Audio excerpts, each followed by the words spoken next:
नमस्कार प्यारे साथियों, मैं पवन त्रिपाठी आप सभी का एग्जामपुर कलम से क्रांति में आप सभी लोग का तहे दिल से स्वागत है। तो सही मेरे प्यारे विद्यार्थी, जल्दी से बेटा आप सभी लोग क्लास में आ जाइए ताकि हम अपनी क्लास को स्टार्ट कर सकें। और आप लोगों ने खूब बहुत ही मस्ती से इस दिवाली के पर्व को आपने एंजॉय किया है, तो आपके जीवन में खुशियाँ आए और आप लोग ऐसे ही जीवन में आगे बढ़ते रहें। यही दिवाली, गोवर्धन पूजा और इन्हीं सब की बेटा बधाइयों के साथ मैं पवन त्रिपाठी आप सभी का एग्जामपुर के टीचिंग स्कूल में आप सभी लोग का बेटा तहे दिल से स्वागत करता हूं। तो अभी हमारे जो पूरब के हमारे जो छात्र हैं, अभी वहाँ पे छठ पूजा बेटा जो है आने वाली है। तो आज तो तारीख जो है आप लोग की 6 तारीख है। छठ पूजा भी शायद जहाँ तक है 10 या 11 को शायद जो है छठ का पर्व है। तो आप लोग उसको बेटा खूब अच्छे से एंजॉय करिए और छठ मैया आप लोग को बेटा खूब आशीर्वाद दें। तो चलिए मेरे प्यारे साथियों, हम आप सभी लोग मिल के इस क्लास को स्टार्ट करते हैं। लेकिन उससे पहले सबसे इम्पॉर्टेंट बात क्या है? सबसे इम्पॉर्टेंट बात, चैनल को सब्सक्राइब कर लो। जो पहली बार आए बेटा वह चैनल को सब्सक्राइब करें और बेल आइकन का बटन जरूर प्रेस करें ताकि सब वीडियो के नोटिफिकेशंस आपको मिलते रहें। तो सभी लोग बेटा जल्दी से क्लास में आ जाइए फटाफट और आइए अब हम अपनी क्लास को स्टार्ट करते हैं। पहला प्रश्न ही बेटा आपके सामने मैंने पेश कर दिया। पहला प्रश्न क्या है? चलिए पहला प्रश्न देखिए, बिल्कुल बातें नहीं करेंगे, सिर्फ और सिर्फ फोकस करेंगे अपने कंटेंट पर। बात और कोई बात नहीं, पेन कॉपी लेके नोट करते रहिए, ये इंपॉर्टेंट है। कुडनकुलम आणविक शक्ति परियोजना कहाँ पर स्थित है? कुडनकुलम आणविक शक्ति परियोजना कहाँ पर स्थित है? केरल में, कर्नाटक में, उड़ीसा में या तमिलनाडु में? कुडनकुलम, मेरे प्यारे साथी जल्दी उत्तर बताओ, कुडनकुलम आणविक शक्ति परियोजना कहाँ पर स्थित है? केरल में, कर्नाटक में, उड़ीसा में या तमिलनाडु में? बता दीजिए।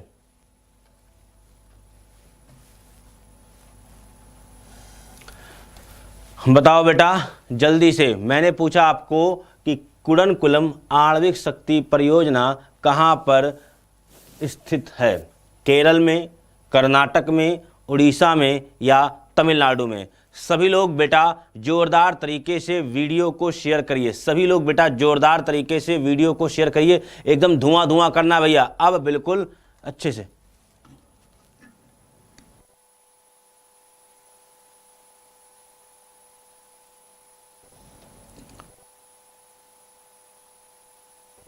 सभी लोग बेटा जल्दी से फटाफट, सभी लोग बेटा जल्दी से फटाफट उत्तर दीजिए कि कुडनकुलम आणविक शक्ति परियोजना कहां पर स्थित है। बहुत बढ़िया, शाबाश प्यारे साथियों, सभी लोग जल्दी से।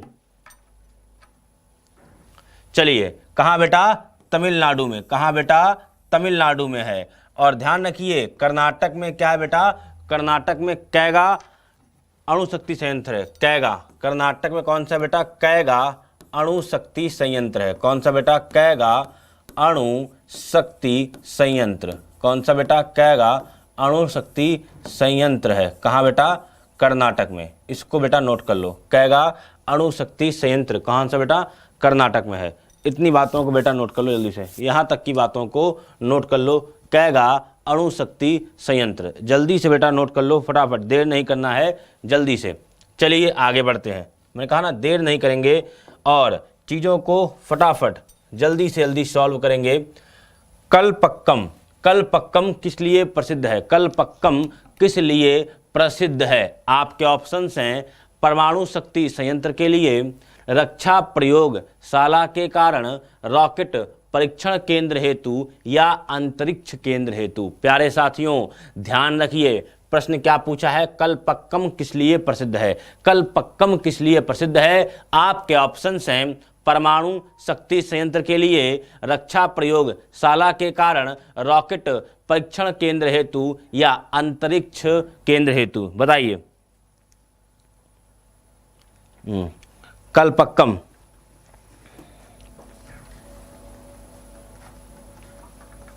चलिए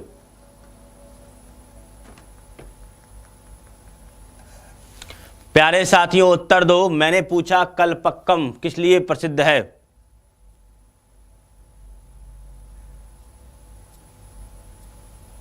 कलपक्कम किस लिए प्रसिद्ध है? मेरे प्यारे दोस्तों वीडियो को जल्दी से जल्दी शेयर करो और उत्तर दो कलपक्कम किस लिए प्रसिद्ध है। तो बच्चे बिल्कुल सही, कलपक्कम ए परमाणु शक्ति संयंत्र के लिए है। किसके लिए बेटा? ए परमाणु शक्ति संयंत्र के लिए है। और बेटा जो कल्पक्कम है यह इसका निर्माण कार्य कब स्टार्ट हुआ था? देखो बेटा, परियोजना का निर्माण कार्य बेटा, निर्माण कार्य की बात करें तो इसका निर्माण कार्य 1917 में, कब? 1970 में। और ये कब काम करने लगा? कब बेटा ये काम करेगा? नोट करो। और चालू किया गया, चालू कब हुआ बेटा? 24 जनवरी चालू हुआ,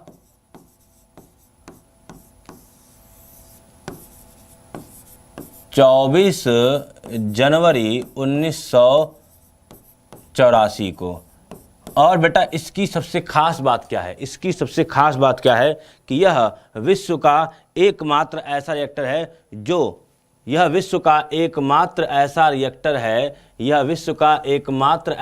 है, जो यूरेनियम 233 को ईंधन के रूप में प्रयोग, जहाँ पे यूरेनियम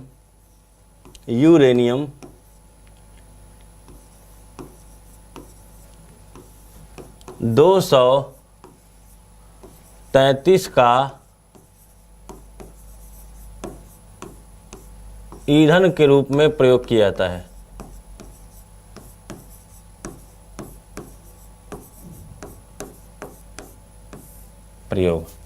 ये बातें भी नोट कर लो। मैंने क्या बोला?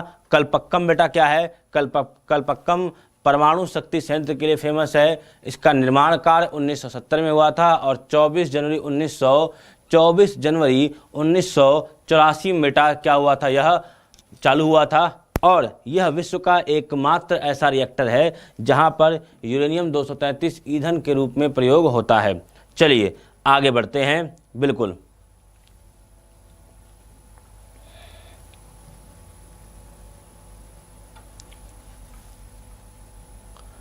अगला प्रश्न बहुत ही बढ़िया प्रश्न है। चलिए, सूची 1 को सूची 2 से मिलाना है। आपको बताना है कि ये कोटा, तारापुर, कारापर, नरौरा, उत्तर प्रदेश, गुजरात, कहाँ पर यह परमाणु संयंत्र है? चलिए बताइए जल्दी से, कहाँ पर बेटा यह स्थित है? जल्दी उत्तर दो, कहाँ पर स्थित हैं? प्यारे साथियों, प्यारे दोस्तों, मुझे उत्तर चाहिए जल्दी से। सूची 1 को सूची 2 से मिलाइए तथा नीचे दिए गए कूट से सही उत्तर का चुनाव करिए। प्यारे साथियों जल्दी उत्तर दो। सूची 1 को जल्दी बताओ बेटा, कौन सा कहाँ पर है? कोटा, तारापुर, काकरापार और नरौरा। प्यारे साथियों उत्तर दो जल्दी से, देर नहीं करना है, देर बिल्कुल नहीं करना है। प्रश्न को पढ़िए और जल्दी से उत्तर दीजिए फटाफट। सूची 1 को सूची 2 से मिलाइए, देर नहीं करना है मेरे बच्चे, जल्दी से जल्दी हमको उत्तर देना है। और वीडियो को शेयर करो यार, वीडियो को जल्दी से जल्दी शेयर करो, जल्दी से सभी लोग वीडियो को शेयर करो फटाफट। सूची 1 तक सूची 2 को स्वयं कीजिए और नीचे दिए गए कूट का सही रूप से चयन करिए। जल्दी उत्तर दो फटाफट।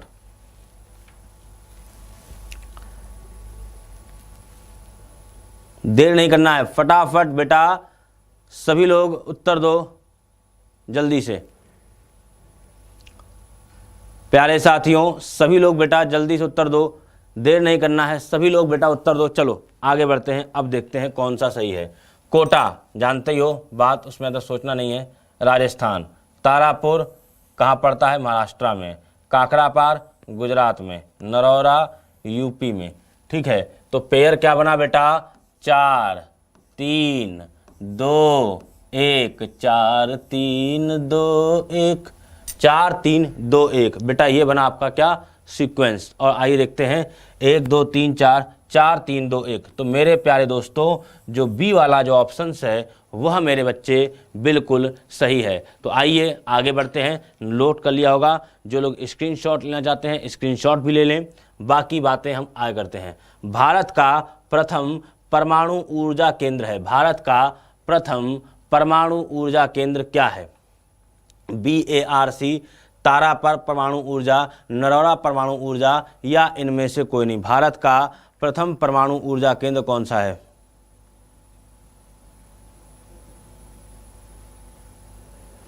बेटा बताओ जल्दी से, भारत का प्रथम परमाणु ऊर्जा केंद्र कौन सा है? प्यारे साथियों भारत का प्रथम परमाणु ऊर्जा संयंत्र कौन सा है? भारत का प्रथम परमाणु ऊर्जा केंद्र बार्क, तारापुर, नरौरा या इनमें से कोई नहीं। देर बिल्कुल नहीं करना है मेरे प्यारे दोस्तों, बहुत अच्छी तरीके से आप उत्तर दीजिए। भारत का मेरे बच्चे, भारत का प्रथम परमाणु ऊर्जा केंद्र कौन सा है? बिल्कुल मेरे बच्चे ध्यान रखिए, भारत का प्रथम परमाणु ऊर्जा केंद्र तारापुर परमाणु ऊर्जा है बेटा। कौन सा? तारापुर परमाणु ऊर्जा है।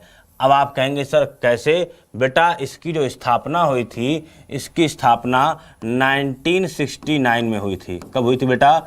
इसकी जो स्थापना है, पेन काफ़ी मोटा हो रहा है, स्थापना बेटा इसकी कब हुई थी? 1969 में। कब बेटा? 1969 में। और किसके सहयोग से बेटा? तो अमेरिका के सहयोग से। किसके सहयोग से बेटा? अमेरिका के सहयोग से। अमेरिका के सहयोग से बेटा इसकी बेटा जो है स्थापना हुई थी। अमेरिका के सहयोग से, नोट कर लीजिए, इसकी जो बेटा स्थापना हुई थी वह बेटा अमेरिका के सहयोग से हुई थी। हमने क्या देखा? भारत का प्रथम परमाणु ऊर्जा केंद्र कौन सा है बेटा? तो भारत का प्रथम परमाणु ऊर्जा केंद्र तारापुर परमाणु ऊर्जा केंद्र है। बेटा कहाँ पे पड़ता है यह? महाराष्ट्र में। कहाँ बेटा? ध्यान रखिए, अभी देखा हमने मुंबई के निकट महाराष्ट्र में। कहाँ बेटा? महाराष्ट्र में पड़ता है। कहाँ पे? मुंबई के निकट। ध्यान रखिए, मुंबई के निकट पड़ता है। मुंबई कहाँ पड़ता है? महाराष्ट्र में। और इसकी स्थापना 1969 में हुई थी। और मेरे प्यारे दोस्तों, इसका जो बनाने में अमेरिका ने सहयोग किया था, अमेरिका के सहयोग से बेटा यह बनाई गई थी। चलिए आगे बढ़ते हैं। भारतीय राष्ट्रीय कांग्रेस के सन 1905 ईस्वी के बनारस अधिवेशन के अध्यक्ष कौन थे? भारतीय राष्ट्रीय कांग्रेस के 1905 ईस्वी के बनारस अधिवेशन के अध्यक्ष कौन थे? सुरेंद्र नाथ बनर्जी, फिरोज शाह मेहता, गोपाल कृष्ण गोखले या दिनसा वाचा? बताइए।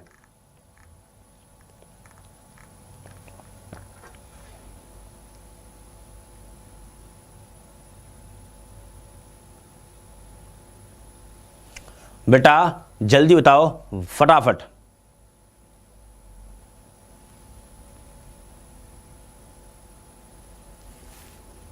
मेरे प्यारे साथियों, बहुत अच्छी तरीके से उत्तर दो। मैं जो बता रहा हूं उसको नोट भी करते रहो। क्लास लेने से सबसे बड़ा फायदा ये होता है, कब होता है क्लास लेने से सबसे बड़ा फायदा कब होता है? जब आप चीज़ों को नोट करते हैं। जब आप चीज़ों को नोट करेंगे तभी आपको चीज़ें समझ में आएंगी, तभी आप कुछ आगे कर पाएंगे, आपके दिमाग में सब कुछ सेट रहेगा। तो प्यारे दोस्तों, शेयर तो पहले करना है। देखो भाई, हमें भी चाहिए मोटिवेशन, तुमको चाहिए बढ़िया कंटेंट, तुमको चाहिए एकदम अच्छे अच्छे क्वेश्चन, तो हमको भी चाहिए होता मोटिवेशन। और वो मोटिवेशन मेरे बाबू जब तुम लोग शेयर करते हो, लाइक करते हो, तो इससे मोटिवेशन मिलता है। और ये सब चीज़ें जीवन में ज़रूरी होती हैं, कर दिया करो, फ्री का है, क्या दिक्कत है? आगे आ जाओ बेटा। पूछा है, हमसे पूछा गया कि भारतीय राष्ट्रीय कांग्रेस के सन 1905 के बनारस अधिवेशन के अध्यक्ष कौन थे? तो बेटा पहली बात, आप लोग तो पहले सी वाले ऑप्शन को तो बेटा पहले करो, ये वाला ऑप्शन बेटा सही है, 1905 के ये। अब 1905 के बनारस के अधिवेशन को हम बेटा 1905 के बनारस अधिवेशन को हम बेटा क्या कहते हैं? कांग्रेस का 21वां अधिवेशन। कांग्रेस का 21वां अधिवेशन। कांग्रेस का 21वां। देखो मैं एक एक चीज बताऊंगा। कांग्रेस का 21वां अधिवेशन। देखो एक एक चीज आपको मैं बता रहा हूं। और बेटा इस अधिवेशन में गोपाल कृष्ण गोखले को विपक्ष के इसी अधिवेशन में गोपाल कृष्ण गोखले को विपक्ष के नेता की उपाधि दी गई। बेटा कौन सी उपाधि? विपक्ष के नेता की उपाधि दी गई। नोट कर लो, विपक्ष के नेता। हो सकता है आपसे पूछ ले कि विपक्ष के नेता की उपाधि गोपाल कृष्ण गोखले को कब दी गई? तो विपक्ष के नेता की उपाधि गोपाल कृष्ण गोखले को बेटा किसमें दी गई? ध्यान रखना बेटा, किसमें दी गई मेरे प्यारे बच्चे? गोपाल कृष्ण गोखले को दी गई थी। किसको बेटा? गोपाल कृष्ण गोखले को विपक्ष के नेता की उपाधि दी गई थी। दूसरी बात बेटा, इसी अधिवेशन में, बनारस के ही अधिवेशन में, ध्यान रखना मैं इसको लिख दे रहा हूं, ये ऐसे करके, ये ऐसे याद रहेगा आप लोगों को, इसी का पॉइंट है। लाला लाजपत राय ने प्रथम बार सत्याग्रह अपनाने का सुझाव दिया था। लिख लो बेटा, लाला लाजपत राय ने, लाला, मैं इसको दूसरे पेन से लिख दूं ताकि आपको समझ में आ जाए कि ये अलग पॉइंट है। लाला लाजपत राय ने, लाला लाजपत राय ने सत्याग्रह, किसको बेटा? सत्याग्रह अपनाने का सुझाव दिया था। किसको बेटा? सत्याग्रह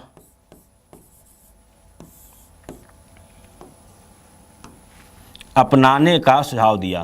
प्यारे बच्चे नोट करो, सत्याग्रह अपनाने का सुझाव दिया। देखो कितनी अच्छे से हम अगर चीज़ों को पढ़ेंगे तो हम कितने अच्छे से नोट करते हैं। बेटा मैंने क्या बोला? मैंने आपसे कहा कि मेरे प्यारे बच्चे बता दो जल्दी से, 1905 ईस्वी के बनारस अधिवेशन को कांग्रेस का 21वां अधिवेशन कहते हैं। इसकी अध्यक्षता गोपाल कृष्ण गोखले ने की थी और इसी अधिवेशन में गोपाल कृष्ण गोखले को विपक्ष के नेता की उपाधि दी गई और इसी अधिवेशन में ही लाला लाजपत राय ने सत्याग्रह अपनाने का सुझाव दिया था। बहुत बढ़िया बात, आगे बढ़ते हैं। इन सब के बाद अब हम आगे बढ़ते हैं, अगला प्रश्न देखते हैं।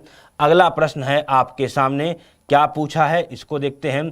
भारतीय राष्ट्रीय कांग्रेस के 1946 में मेरठ में आयोजित अधिवेशन की अध्यक्षता किसने की थी? 1946 के मेरठ में जो अधिवेशन आयोजित हुआ था उसकी अध्यक्षता किसने की थी? जेबी कृपलानी, मौलाना अबुल कलाम आज़ाद, डॉक्टर राजेंद्र प्रसाद या बी पट्टाभी सितरमैया? बताओ जल्दी से।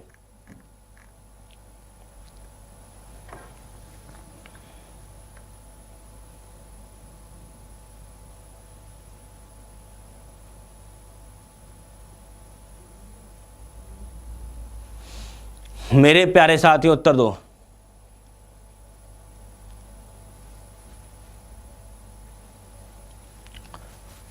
पहली बात तो आपको पता होना चाहिए कि जो 1946 में जो मेरठ में आयोजित 1946 में जो मेरठ में अधिवेशन जो हुआ था, जो मेरठ वाला जो हुआ था अधिवेशन, ये वाला आयोजित मेरठ में जो अधिवेशन हुआ था, यह बेटा जो अधिवेशन था, आयोजित अधिवेशन, यह बेटा 54वां अधिवेशन। नोट कर लो कौन से नंबर का था बेटा?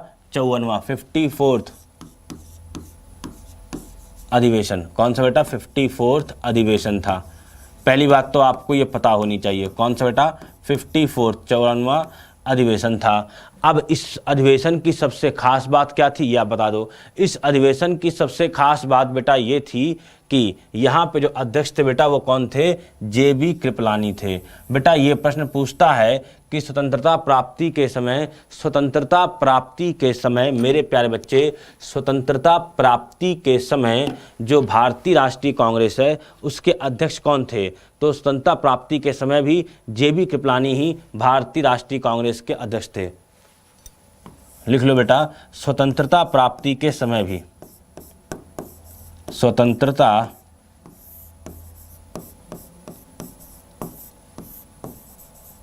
के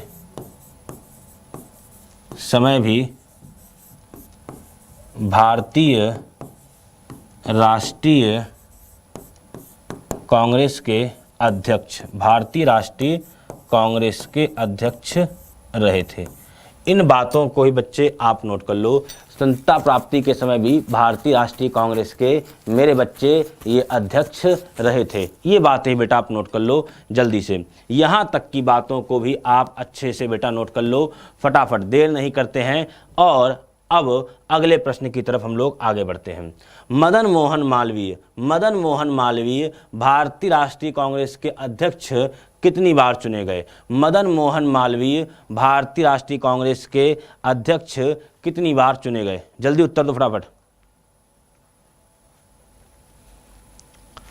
मदन मोहन मालवीय भारतीय राष्ट्रीय कांग्रेस के अध्यक्ष चुने गए कब? बताओ जल्दी से।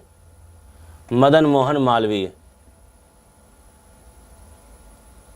बताओ बेटा, मदन मोहन मालवीय भारतीय राष्ट्रीय कांग्रेस के अध्यक्ष कितनी बार चुने गए थे? तो बच्चे आगे देखते हैं, मदन मोहन मालवीय भारतीय राष्ट्रीय कांग्रेस के अध्यक्ष बेटा 2 बार चुने गए। कब बेटा? 2 बार। कब बेटा? देखो 2 बार। ठीक है। सबसे पहले सर्वप्रथम कब चुने गए बेटा? सर्वप्रथम चुने गए थे यह, सबसे पहले बेटा ये चुने गए थे 1909 में लाहौर अधिवेशन। 1909 में लाहौर अधिवेशन के 1909 में लाहौर अधिवेशन 1909 में लाहौर अधिवेशन। ठीक है, लाहौर अधिवेशन 1909 में लाहौर अधिवेशन। ठीक है। उसके बाद ध्यान रखना, उसके बाद दूसरी बार कब चुने गए?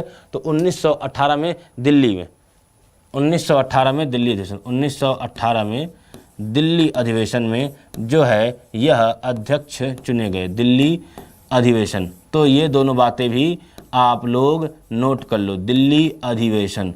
तो ये दोनों बातें भी बच्चे मेरे दोस्त नोट कर लो जल्दी से। 2 बार मदन मोहन मालवीय जी अध्यक्ष चुने गए हैं। पहली बार 1909 में लाहौर अधिवेशन में और दूसरी बार 1918 में दिल्ली अधिवेशन में भारतीय राष्ट्रीय कांग्रेस के अध्यक्ष चुने गए थे।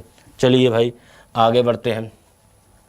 किसने कहा था कांग्रेस आंदोलन ना तो लोगों द्वारा प्रेरित था, ना ही यह उनके द्वारा सोचा या योजनाबद्ध किया गया था? किसने कहा था कांग्रेस आंदोलन ना तो लोगों द्वारा प्रेरित था, ना ही यह उनके द्वारा सोचा या योजनाबद्ध किया गया था?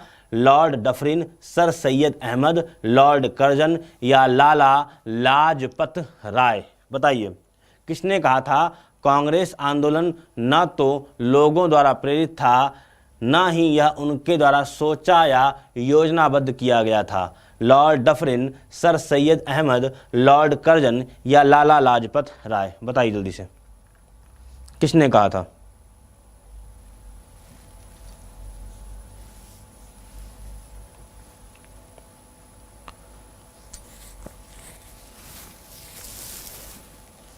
किसने कहा बेटा? ध्यान रखना, सर सैयद ने, सर सैयद अहमद ने, इनने कहा था। और इन्होंने 1888 में,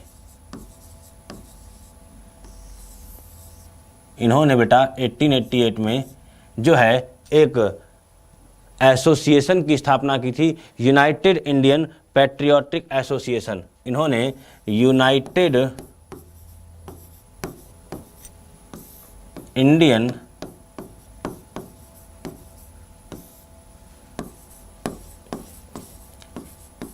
पैट्रियोटिक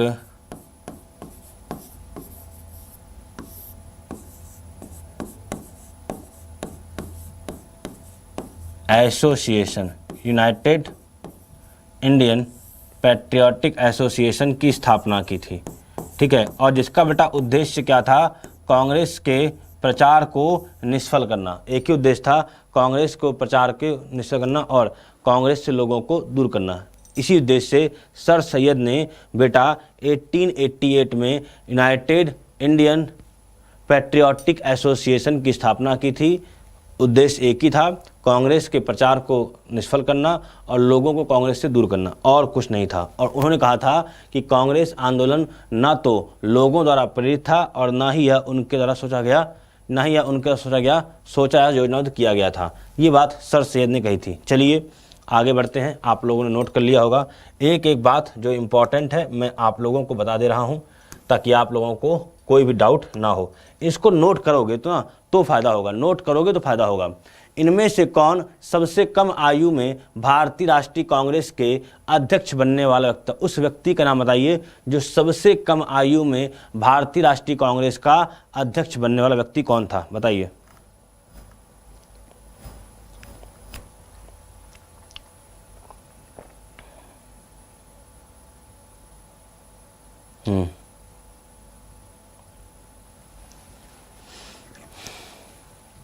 बिल्कुल बेटा, कौन?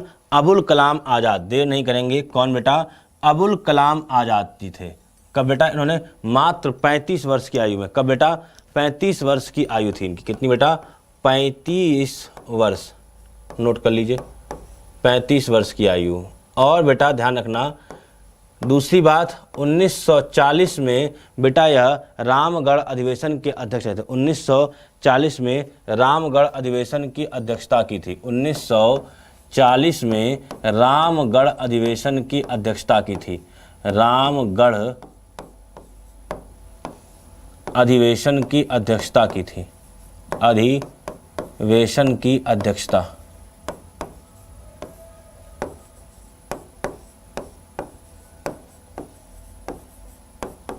और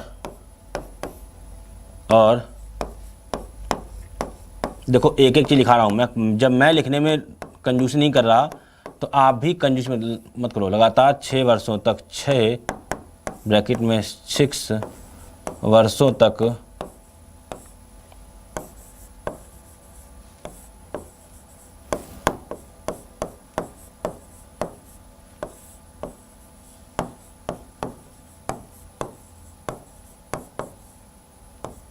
कांग्रेस के अध्यक्ष। देखो बेटा ये भी बात नोट कर लो मेरे बच्चे, मैंने क्या बोला कि सबसे कम उम्र में 35 वर्ष की आयु में अबुल कलाम आज़ाद जी थे जो बने थे। और 1940 में रामगढ़ अधिवेशन की अध्यक्षता 1940 में, ठीक है, अध्यक्षता की। लगातार 6 वर्षों तक कांग्रेस के बेटा क्या रहे थे, ये क्या रहे थे, कांग्रेस के क्या रहे थे बेटा, यह कांग्रेस के रहे थे, आप क्या जानते हो, अध्यक्ष रहे थे लगातार 6 वर्षों तक। ठीक है, चलिए आगे बढ़ते हैं। 1922 में गया के इंडियन नेशनल कांग्रेस के अध्यक्ष कौन थे? 1922 में गया के इंडियन नेशनल कांग्रेस के अधिवेशन के अध्यक्ष कौन थे? आपके ऑप्शंस हैं चित्तरंजन दास, एस.एन. बनर्जी, डॉक्टर राजेंद्र प्रसाद, हकीम अजमल खान। उत्तर जल्दी से कौन थे, जल्दी से 1922 के।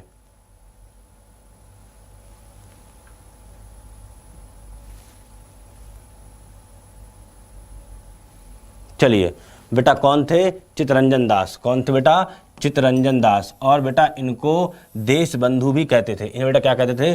देश बंधु उपनाम से इनको जाना जाता था। देश बंधु उपनाम से इनको बेटा जाना था। और इन्होंने मोतीलाल नेहरू जी के साथ मिलकर स्वराज पार्टी की स्थापना गठन किया था। देखो बेटा मोतीलाल नेहरू जी के साथ मिलकर मोतीलाल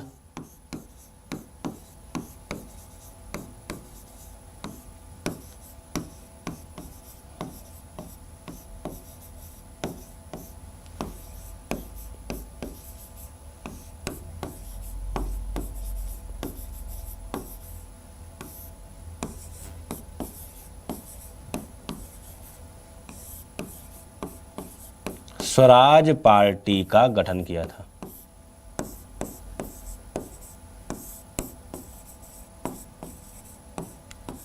ये बात भी नोट कर लो, मोतीलाल नेहरू के साथ मिलकर स्वराज पार्टी का गठन किया था। चलिए आगे बढ़ते हैं। अब थोड़ा सा अपनी स्पीड को बढ़ाते हैं। गाड़ी अपनी चल रही है भैया, थोड़ी सी छुक छुक चल रही है, स्लो चल रही है।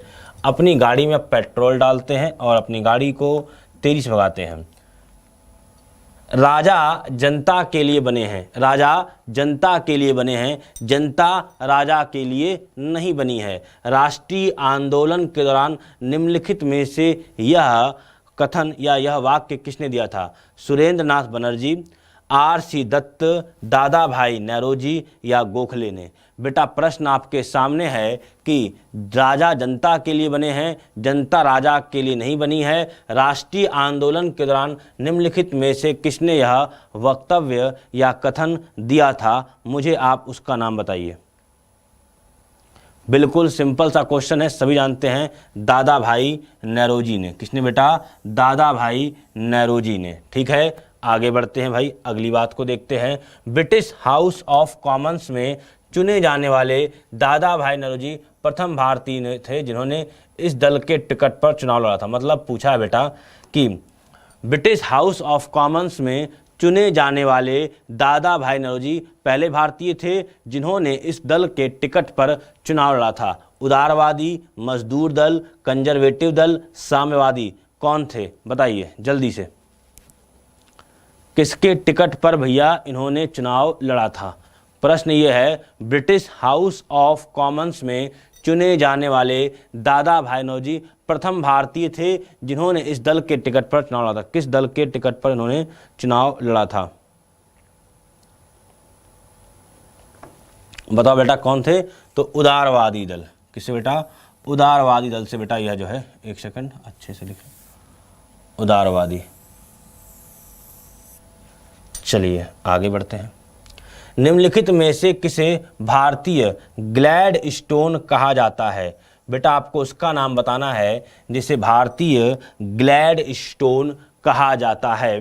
बिपिन चंद्र पाल, जी के गोखले, दादा भाई नौरोजी, एस.एन. बनर्जी। उत्तर दो, किसे बेटा भारतीय ग्लैडस्टोन कहा जाता है? भारतीय ग्लैडस्टोन किसे कहा जाता है?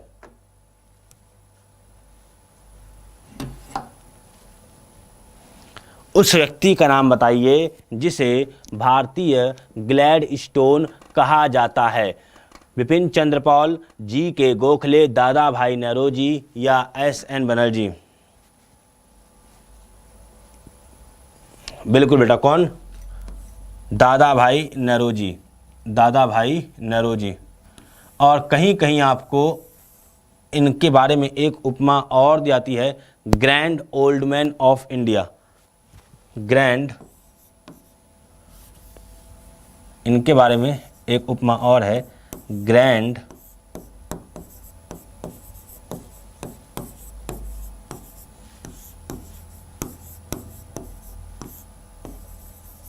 Old man of India.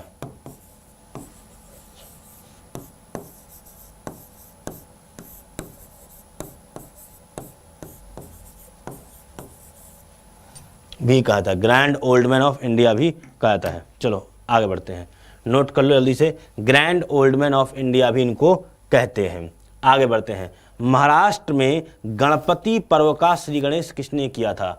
Maharashtra में गणपति पर्व का श्री गणेश किसने किया था? बाल गंगाधर तिलक, एम.जी. रनाडे, विपिन चंद्र पाल, अरविंद घोष ने। बताइए किसने किया था?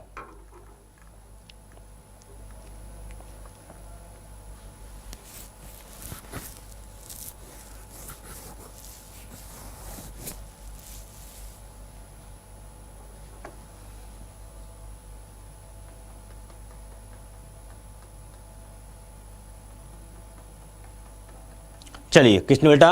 बाल गंगाधर तिलक ने। किसने बेटा? बाल गंगाधर तिलक ने। इसके अलावा बेटा इन्होंने ही बाल गंगाधर तिलक ने शिवाजी महोत्सव भी, शिवाजी महोत्सव भी इन्होंने शुरू किया था। इन्होंने बेटा शिवाजी महोत्सव, शिवाजी महोत्सव भी, हो सकता है अगली बार शिवाजी महोत्सव पूछ दे, हो सकता है अगली बार शिवाजी महोत्सव पूछ दे। और इसका बेटा उद्देश्य क्या था? इसका उद्देश्य था क्या बेटा? जनता के बीच में राष्ट्र की भावना को जागृत करना। अब इन्होंने दो बेटा समाचार पत्र निकाले थे। लिखो बेटा, दो समाचार पत्र थे बेटा, अंग्रेजी मराठा। दो समाचार पत्र थे, दो समाचार पत्र भी इन्होंने निकाले थे, दो समाचार पत्र। बेटा देखो सभी लोग, अब चूंकि दिवाली बीत चुकी है, अब बेटा बिल्कुल अंग्रेजी में मराठा,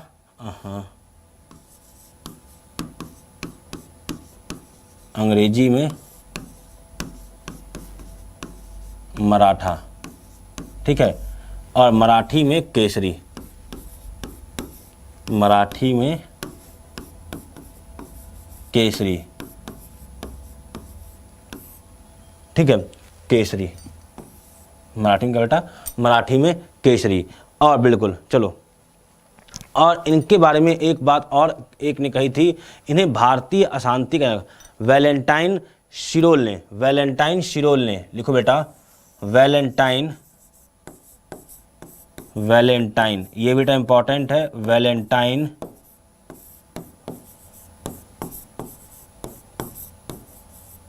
शिरोल ने इन्हें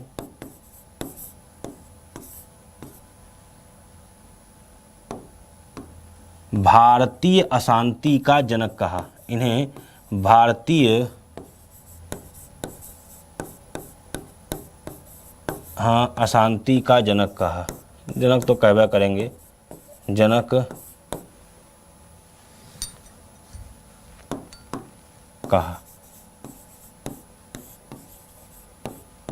चलिए ये बात भी बेटा नोट कर लो, इन्हें वैलेंटाइन शिरोल ने भारतीय अशांति का जनक कहा। ध्यान रखिए बेटा, महाराष्ट्र में गणपति पर्व का श्री गणेश बाल गंगाधर तिलक ने किया था। अब आपसे कोई पूछे, अब मान लो ये पूछ ले कब किया था, चलो और बताता हूँ। गणपति पर्व जो है बेटा, इसका जो श्री गणेश किया था इन्होंने 1893 और 94 में, ठीक है। और 1895 और 96 में किसका किया था बेटा, शिवाजी महोत्सव का। कब बेटा, शिवाजी महोत्सव का कब किया था इन्होंने, 1895 और 96 में। कब किया था बेटा, 1895 और 96 में। लो मैंने आपको एक एक चीज़ बता दी, मैंने आपको एक एक चीज़ इनके बारे में बता दी जो एग्जाम में जहाँ से प्रश्न पूछ सकता है वो सब हम लोगों ने डिस्कस कर लिया है। एक एक चीज़ के बारे में डिस्कस बेटा कर लिया है। अब ज़्यादा देर नहीं करेंगे। निम्नलिखित में से किन्हें बम्बई त्रिमूर्ति के नाम से जाना जाता है। उस व्यक्ति का नाम बताइए जिसे बम्बई त्रिमूर्ति के नाम से जाना जाता है। तिलक, गोखले, नरोजी, मेहता, तिलक। बताओ जल्दी से, बताओ जल्दी से बेटा।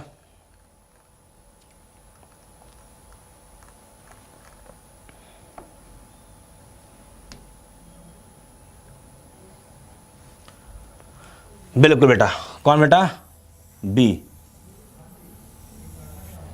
फिरोज शाह मेहता, बदरुद्दीन तैयब जी और केटी तेलंग।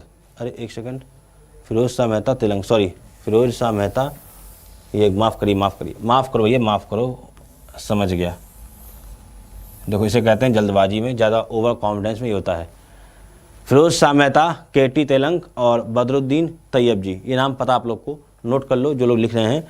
फिरोज शाह मेहता, केटी तेलंग और बदरुद्दीन तैयब जी, इन तीनों को बेटा क्या बोलते हैं, बम्बई त्रिमूर्ति के नाम से जाना जाता है। आगे बढ़ते हैं, अगली बात को देखते हैं। किस कांग्रेस अधिवेशन ने 1905 ईस्वी में स्वदेशी तथा बहिष्कार आंदोलन चलाने का काम किया, बताइए। कोई नहीं, बता दो बेटा। आपको बताना है किस कांग्रेस अधिवेशन ने 1905 ईस्वी में स्वदेशी तथा बहिष्कार आंदोलन चलाने का काम किया था।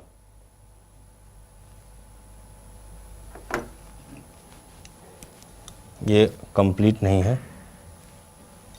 बंगाल में बेटा, यहाँ लिखा है बंगाल में, बेटा यहाँ होगा बंगाल में। कहाँ बेटा, बंगाल में। किस स्वदेशी आंदोलन ने 1905 ईस्वी में बंगाल में स्वदेशी तथा बहिष्कार आंदोलन चलाने का समर्थन किया, माफ़ करिए, एक ये समर्थन किया। कभी कभी टाइपिंग मिस्टेक हो जाती है, उसके लिए हम क्षमा प्रार्थी हैं। अब सही है। फिर सुनो बेटा, किस कांग्रेस के अधिवेशन में बंगाल में स्वदेशी तथा बहिष्कार आंदोलन चलाने का समर्थन किया, बताइए।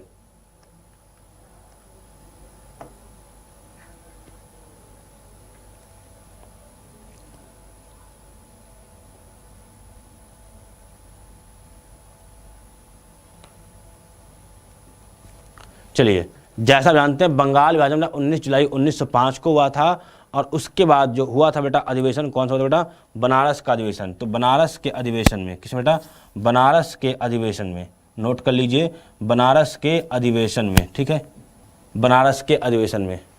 बाकी बनारस के अधिवेशन के बारे में बहुत कुछ बता चुका हूँ, तो ज़्यादा उस पर। निम्नलिखित में से किस एक के लिए सतारा प्रसिद्ध है, सतारा किसके लिए प्रसिद्ध है, निम्नलिखित में से किस एक के लिए सतारा प्रसिद्ध है, ऊष्मा विद्युत संयंत्र के लिए, पवन ऊर्जा संयंत्र के लिए, जल विद्युत ऊर्जा के लिए, या नाभिकीय विद्युत संयंत्र के लिए, बताइए सतारा किसके लिए प्रसिद्ध है। प्यारे साथियों सभी लोग बताओ सतारा किसके लिए प्रसिद्ध है।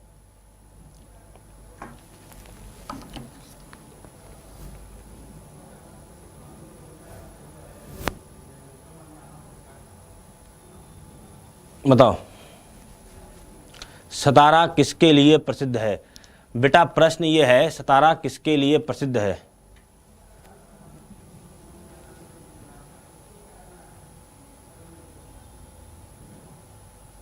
चलो बेटा किसके लिए, पवन ऊर्जा के लिए। और पवन ऊर्जा में बेटा भारत जो है, पवन ऊर्जा में भारत चौथे स्थान पे है। पवन ऊर्जा में भारत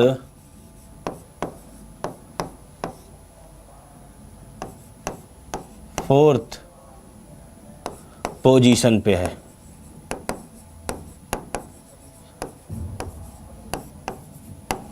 पहले पे है चीन, दूसरे पे है अमेरिका, तीसरे पे है आपका जर्मनी। पहले पे है चीन, दूसरे पे अमेरिका, तीसरे पे जर्मनी, चौथे पे अपना भारत, प्यारा भारत। ठीक है, चलिए आगे बढ़ते हैं। पवन ऊर्जा की एशिया की सबसे बड़ी परियोजना जिसकी क्षमता 150 मेगावाट की है स्थित है।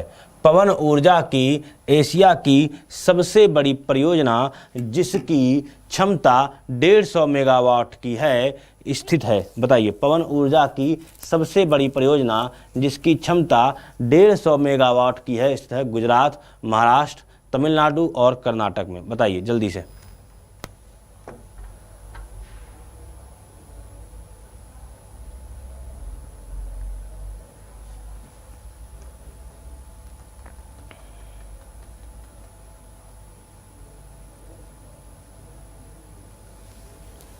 कहाँ बेटा, तमिलनाडु में है।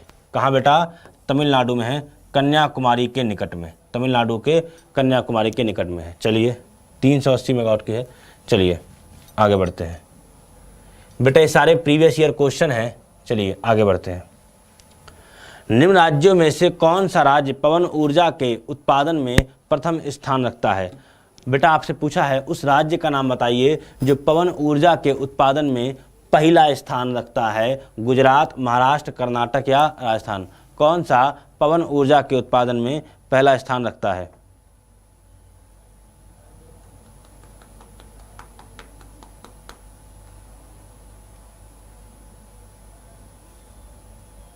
ध्यान रखना बेटा, अगर आपसे पूछे, देखो यहाँ पे ऑप्शन दिया गया है तो ऑप्शन के हिसाब से आप देखो बेटा, ऑप्शन के हिसाब से गुजरात है, ऑप्शन के अनुसार से गुजरात है, लेकिन पूरे भारत के दृष्टिकोण से, पूरे भारत के दृष्टिकोण से तमिलनाडु, पूरे भारत के दृष्टिकोण से कौन सा बेटा, दृष्टिकोण से तमिलनाडु। ये भी नोट कर लो, दृष्टिकोण से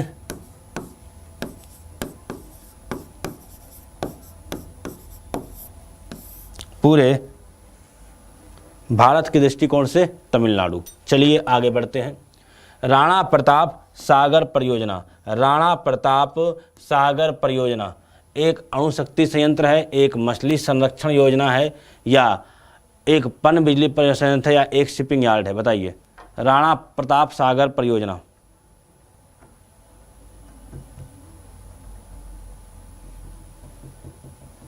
बताइए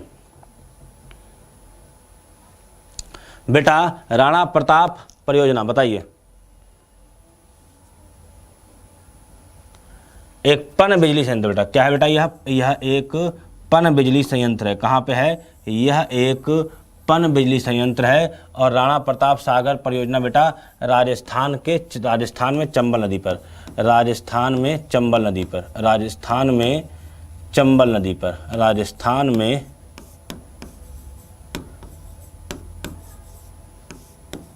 चंबल नदी पर। इसको भी बेटा आप लोग नोट कर लो, राजस्थान में चंबल नदी पर। जल्दी से बेटा इस बात को भी नोट कर लो, उसके बाद आगे बढ़ते हैं। निम्न में से कहाँ जल विद्युत गृह स्थित है। निम्न में से कहाँ जल विद्युत गृह स्थित है, मतलब बताइए जहाँ पर जल विद्युत गृह स्थित है। कोयना, नवेली, कोठा गोदम या ट्रॉम्बे। बताइए कहाँ पे जल विद्युत संयंत्र है।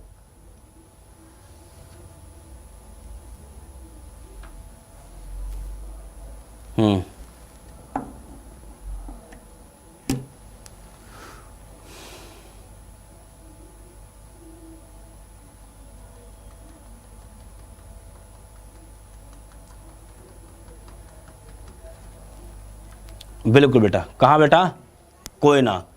बेटा कहाँ पे, कोयना। और बेटा ये कहाँ पड़ता है, ये पड़ता है बेटा महाराष्ट्र में। कहाँ पड़ता है बेटा, ये पड़ता है महाराष्ट्र में। और ट्रॉम्बे बताइए बेटा क्या है, ट्रॉम्बे क्या है, तापीय विद्युत केंद्र। ट्रॉम्बे क्या है बेटा, तापीय विद्युत केंद्र। क्या है बेटा?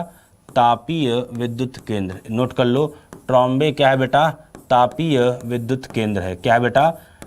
तापीय विद्युत केंद्र है। बाकी चलो, और कोठागुदम क्या है बेटा? ये तमिलनाडु का तेलंगाना का ताप विद्युत केंद्र। तेलंगाना का ताप विद्युत केंद्र। तेलंगाना का ताप विद्युत केंद्र। तेलंगाना का ताप विद्युत केंद्र। बाकी चीज़ें आपको पता है, ज़्यादा नहीं जाएंगे। नवेली के बारे में हम लोग कई बार चर्चा कर चुके हैं, तो उसमें चर्चा करने की आवश्यकता नहीं है। चलिए आगे बढ़ते हैं। ये हो गया अगला प्रश्न। चलिए, कौन सा सही पेयर नहीं है बेटा? पूछा है कौन सा सही सुमेलित नहीं है। देखो, इस तरह के प्रश्न पे तो विशेष तौर से नजर होनी चाहिए।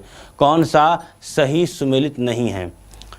मिदनापुर नहर, कंसावती नदी, तवा प्रोजेक्ट, कृष्णा नदी, मेतूर डैम, कावेरी नदी, उकाई प्रोजेक्ट, तापी नदी। कौन सा पेयर सही नहीं है? बताए जल्दी से फटाफट, कौन सा सही पेयर नहीं है?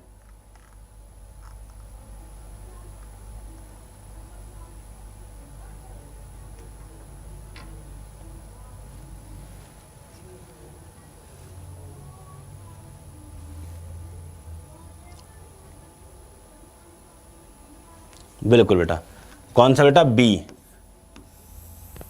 ये सही नहीं है, क्योंकि ये कृष्णा नहीं बेटा, यहाँ पे तवा नदी होगा। और बेटा कहाँ पे है ये तवा प्रोजेक्ट? मध्य प्रदेश के एमपी के होशंगाबाद जिले में। एमपी के होशंगाबाद जिले में। एमपी के होशंगाबाद जिले में। नोट कर लो भैया, एमपी के होशंगाबाद जिले में। ज़्यादा देर नहीं करी जाएगी, चीज़ों को नोट करना है भैया। हाँ, चलिए आगे बढ़ते हैं। भारत में प्रथम जल विद्युत संयंत्र की स्थापना की थी। भारत में प्रथम जल विद्युत संयंत्र की स्थापना कहाँ की थी? दार्जिलिंग में, शिव समुद्रम में, मोहरा में या खोपली में? मोहरा पिक्चर भी आई थी एक, बताइए। भारत में प्रथम जल विद्युत संयंत्र,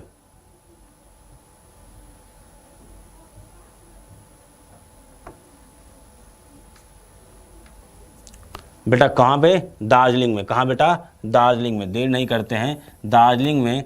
कौन सा बेटा? लिख लो, सिंद्रपोंग। कौन सा बेटा? सिंद्रपोंग। सिंद्रपोंग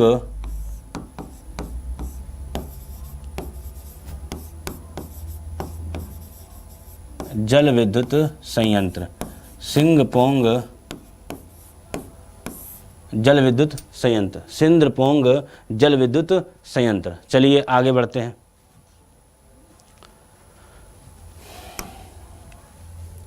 नाथपा झाकड़ी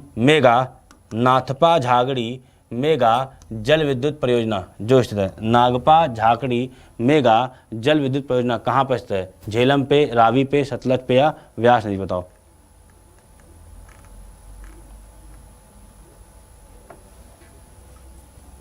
नाथपा झाकड़ी मेगा जल विद्युत परियोजना कहाँ पर स्थित है?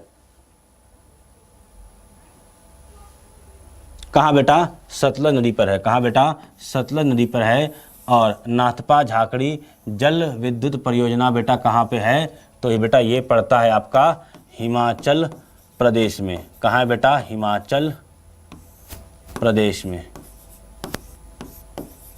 हिमाचल प्रदेश में। तो इतनी बातें आप लोगों को आज हमने बताई हैं। ये सारी बातें आप सभी लोग नोट कर लीजिएगा। मैंने फिर कहा, फालतू कमेंट पर ध्यान बिल्कुल मत दीजिएगा। जैसे मैं देखो, मैं जब पढ़ाता हूँ तो सिर्फ और सिर्फ पढ़ाता हूँ, भले ही तुम लोग का कमेंट देखता हूँ, लेकिन मैं सिर्फ और सिर्फ पढ़ाना चाहता हूँ। इसी तरह से आप लोग भी फालतू कमेंट नहीं, आपका ध्यान सिर्फ और सिर्फ क्वेश्चंस पे होना चाहिए, सिर्फ और सिर्फ क्वेश्चंस पे। बाकी कोई बातें ना सुनना है ना जवाब देना है, सिर्फ और सिर्फ क्वेश्चन देखिए और अपनी कॉपी पे आंसर नोट किया करिए। जो नहीं आए उसको नोट करिए। तो ठीक है, आप इस क्लास को यहीं पे समाप्त करते हैं। मंडे को फिर मिलते हैं। तब तक के लिए आप अपना ख्याल रखिए, अपनों का ख्याल रखिए, खूब पढ़िए, आगे बढ़िए और अपने सपनों को पूरा करिए। जय हिंद, जय Bharat and thank you so much.